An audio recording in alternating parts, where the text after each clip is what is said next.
Karena dalam kasus Bonang Tuban, maaf, kasus Sunan Bonang yang ada di Tuban maksud saya, itu betul-betul harus dikawal dengan sudut pandang kritis. Nah, sudut pandang yang kritis. Karena sejarah dan identitas yang terkait dengan kasus makam Mbah Sunan Bonang yang ada di Tuban, itu betul-betul berada dalam ruang hegemoni atau berada dalam ruang relasi kuasa yang tidak seimbang, yang dalam posisi apapun, bahasa mudahnya itu,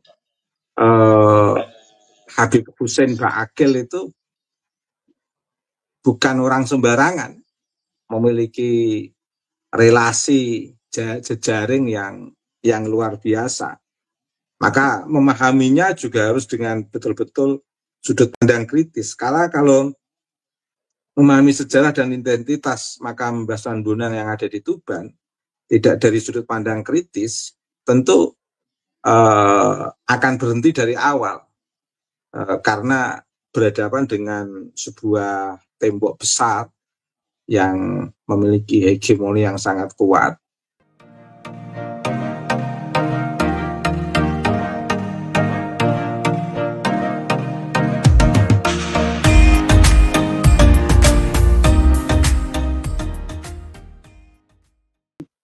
Baik, Assalamualaikum warahmatullahi wabarakatuh. Waalaikumsalam. Yang saya hormati Mas Charlie, juga Kiai Haji Ansori. Alhamdulillah malam ini bisa bersilaturahim dengan Kiai Ansori, dengan Mas Charlie, dan juga penonton setia Charlie Channel.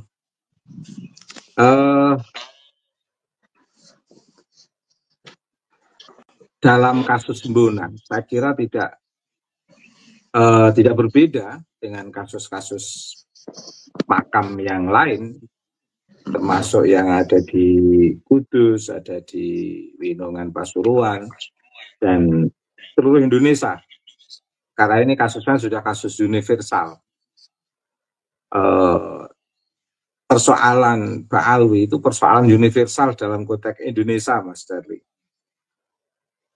Kalau ini bukan persoalan universal, tentunya siapapun yang mempermasalahkan Habib akan mengalami apa sebagai objek amarah umat.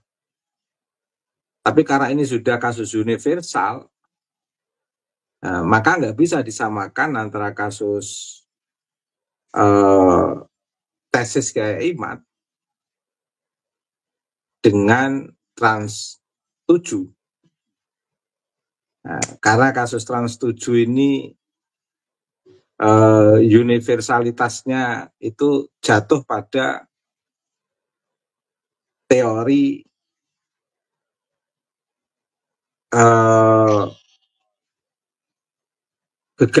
sikap gegabah dari Trans 7, dan secara universal itu dibaca oleh masyarakat Indonesia, maka amarah masyarakat Indonesia tertuju setidaknya 80% bisa kita pahami menyasar pada Trans 7. Sama dalam konteks diskursus Ba'alwi yang dipantek dengan tesis Kiai Imat dan kawan-kawan secara akademik, itu universal.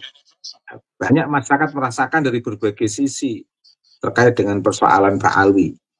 Apakah itu sisi pembelokan sejarah, atau apakah itu sisi kapitalisasi nasab, apakah itu sisi perbudakan spiritual, apakah itu sisi politik terkait dengan FPI misalnya, dan lain sebagainya, dan lain sebagainya.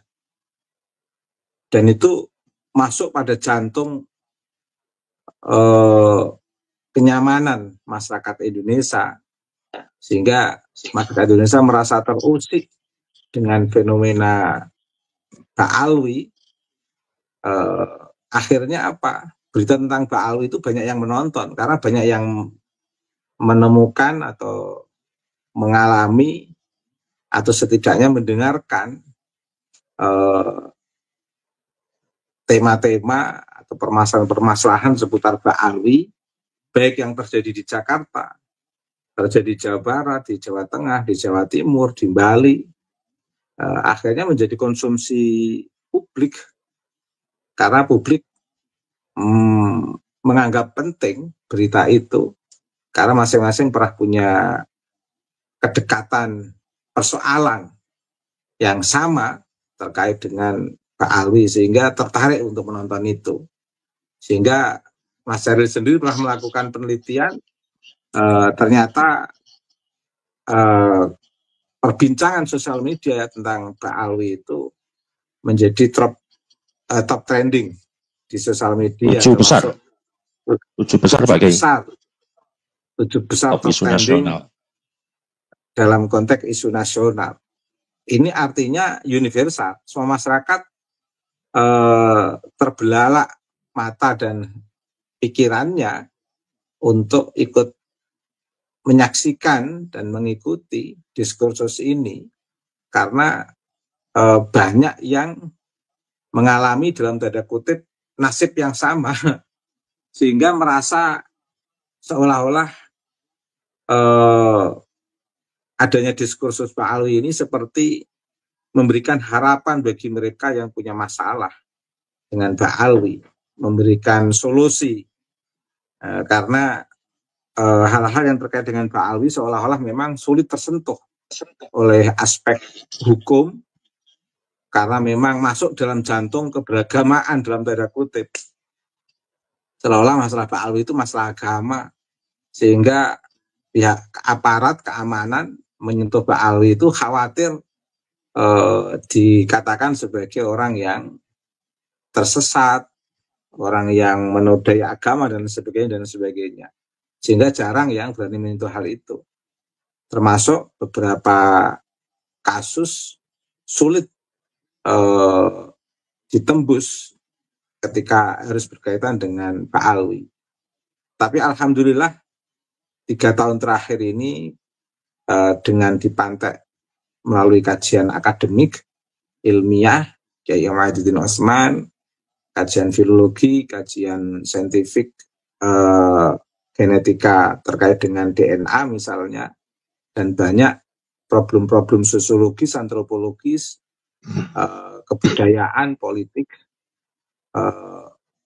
betul-betul mengemuka semuanya, akhirnya menjadi satu gerak kekuatan yang luar biasa. Dan kalau ini bukan permasalahan umum, tentu akan sangat sulit untuk berhadapan dengan objek masalah dalam diskursus Pak Alwi. Oleh karena itu, saya kira memang perlu keterlibatan Mas Cherly untuk terus mengekspos berita-berita yang sekiranya membebaskan, mencerahkan, betul-betul mengangkat aspek kemanusiaan, keadilan dan kesetaraan, biar semua mata terbuka, biar semua jiwa merespon, memberikan energi, meskipun hanya doa dalam batin para penonton atau empati, simpati para penonton, pada akhirnya itu akan menjadi energi kekuatan yang menembus batas dan menjadi kekuatan rahasia energi insaniah yang telah menyatu dalam sebuah doa, dan itu akan menembus arus yang pada akhirnya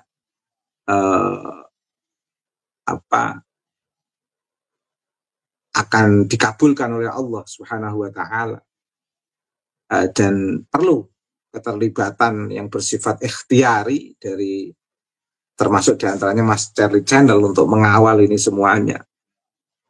Karena dalam kasus Bonang Tuban, kasus Sunan Bonang yang ada di Tuban maksud saya, itu betul-betul harus dikawal dengan sudut pandang kritis. Nah, sudut pandang yang kritis. Karena sejarah dan identitas yang terkait dengan kasus makam Mbah Sunan Bonang yang ada di Tuban, itu betul-betul berada dalam ruang hegemoni atau berada dalam ruang relasi kuasa yang tidak seimbang, yang dalam posisi apapun bahasa mudahnya itu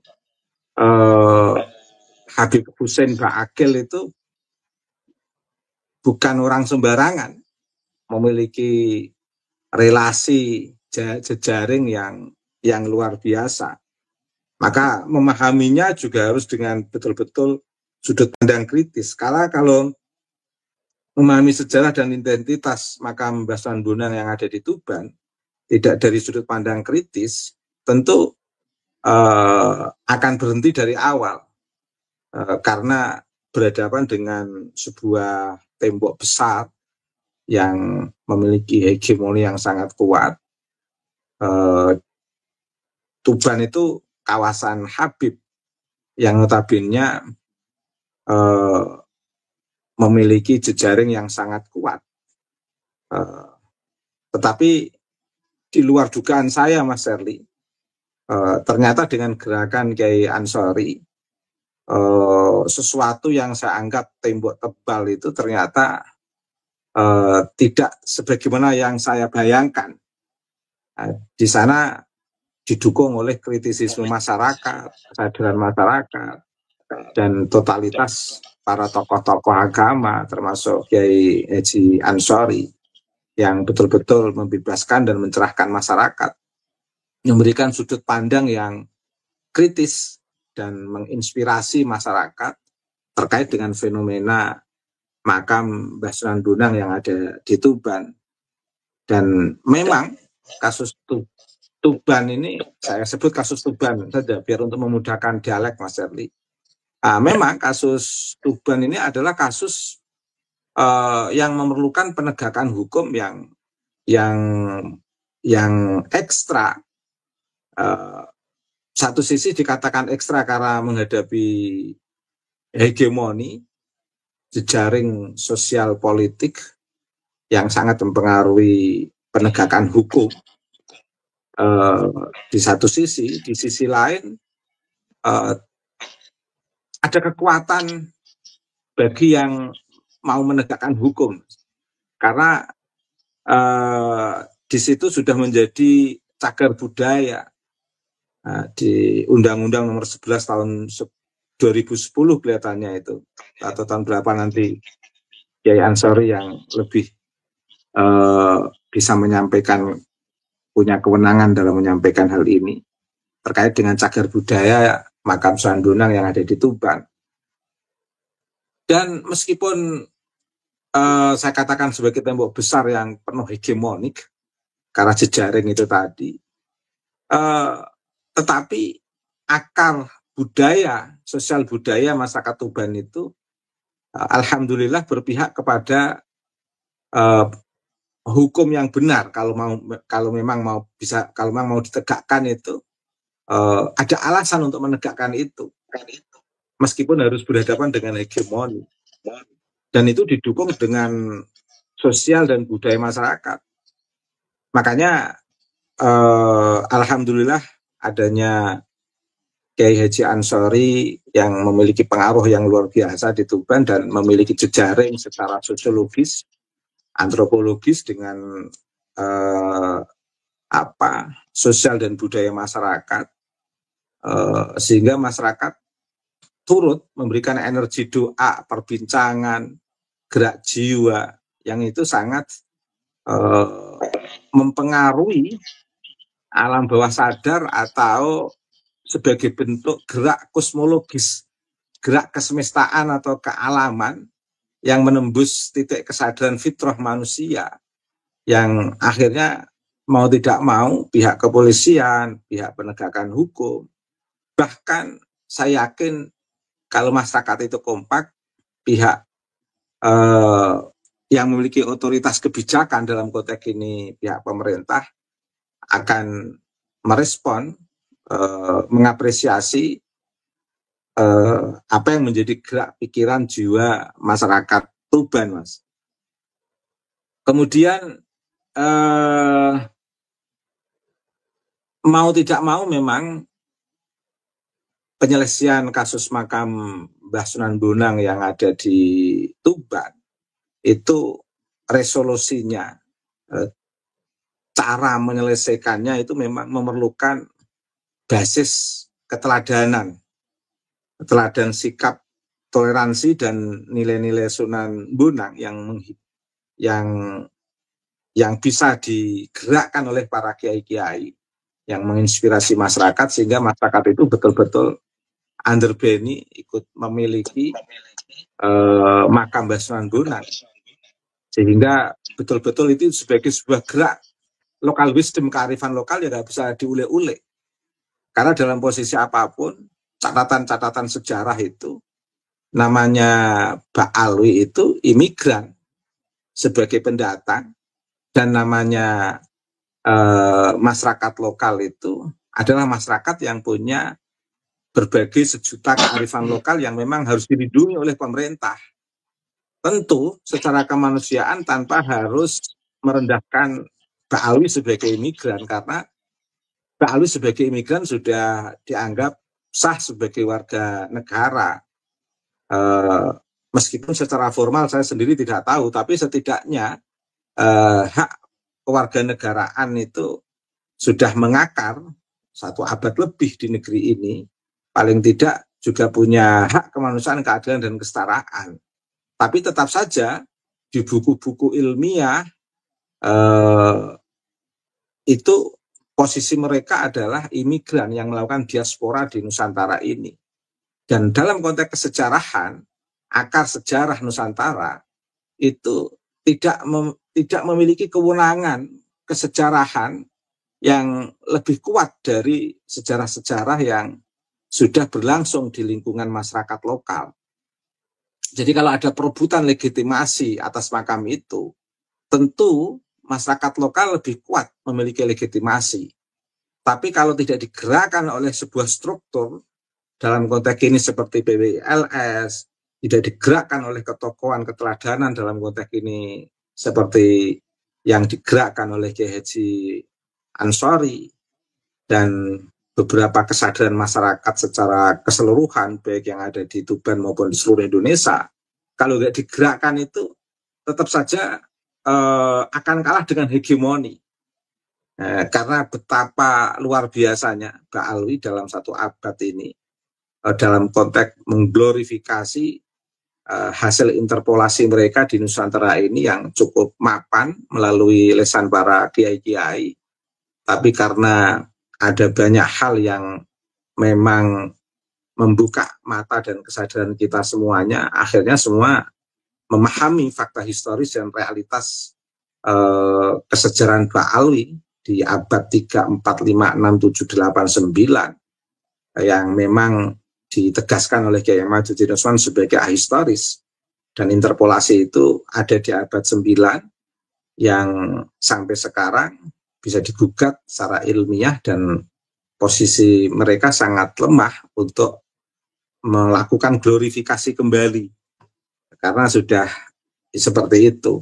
Dan itu salah satu kekuatan yang menopang gerakan masyarakat Tuban kalau memang betul-betul solid bersama untuk menegakkan hukum, meluruskan sejarah, menuntut hak atas kearifan lokal yang dimiliki oleh masyarakat Tuban, posisinya dengan pengakuan masyarakat imigran terhadap hak-hak di pemakaman umum yang cenderung menguasai. Tentu bukan sebagai sebuah kesalahan, tapi sebagai sebuah pengakuan yang memang harus dikritisi, karena pengakuan itu cenderung membuat relasi kuasa yang tidak seimbang, seolah-olah ada kesombongan, ada arogansi, seperti yang direfleksikan oleh Husein Ba'akil sebelum ada pergerakan dari masyarakat Tuban untuk menuntut tuntas penegakan hukum pada kasus Tuban, saya katakan begitu. Begitu bagaimana dia memviralkan gaya jumawanya di hadapan publik. Jadi itu aja sebenarnya yang ingin kita ikuti, jadi menarik. Karena sebelum ada sikap jumawa Husein Ba'akil itu sebenarnya kita menganggap tidak ada masalah. Artinya hak tidak ada masalah terkait dengan hak hukum yang harus ditegakkan. Tapi setelah nantang dan sebagainya, dan bahkan Husein Ba'akil mengaku sendiri berapa persen pemakaman di situ melibatkan dia, akhirnya menjadi lebih menarik, Mas. Ada sebuah proses hukum yang ada sebuah penegakan hukum. Ada sebuah hukum yang harus ditegakkan, ada sebuah hukum yang harus ditegakkan, ada sebuah hukum yang harus diproses dengan adanya pengakuan itu. Tapi sebelum pengakuan itu sebenarnya agak kesulitan masyarakat, karena dalam posisi apapun belum ada yang membuka. Masyarakat kita semua memang harus menghormati seluruh warga negara, termasuk Pak Alwi harus kita hormati, Pak Alwi juga menghormati kita. Tapi kalau masalah itu sudah dibuka, kan bisa menjadi lebih menarik untuk didialogkan dan diproses dalam proses penegakan hukum yang prosedural, yang legal formal, didukung kewajiban moral universal yang ada dalam fitrah manusia tentang hak-hak kewarganegaraan dalam menjaga kearifan lokal, hak-hak kewarganegaraan dalam menjaga local wisdom, maksud saya, hak-hak kewarganegaraan dalam menjaga sejarah leluhur sebagai masyarakat lokal yang lebih tahu tentang sejarah dan perkembangan yang ada di Tuban. Artinya konteks historis, konteks kesejarahan, pemahaman Husein Ba'akil di Tuban tentu bisa konfrontirkan dengan konteks pengalaman kesejarahan masyarakat Tuban, masyarakat lokal Tuban terhadap pemakaman Mbah Sunan Bonang. Dalam konteks kesejarahan itu lebih akurat masyarakat lokal daripada masyarakat pendatang dalam konteks local wisdom, saya kira. Kemudian sebagai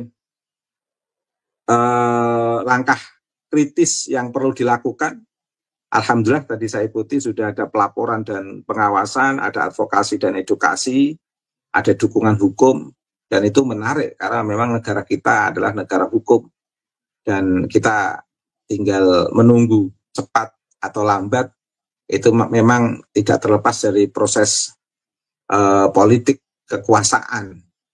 Nah, apa daya kalau memang tidak ada keterlibatan pemerintah, itu memang ya agak lambat. Tetapi biasanya no viral no justice. Kalau nggak viral tidak ada hukum yang berjalan. Makanya keterlibatan sosial media seperti Mas Charlie ini saya kira menjadi bagian penting untuk mendorong proses penegakan hukum yang lebih cepat, sehingga masyarakat bisa ikut mengawal bersama-sama melalui sosial media ini.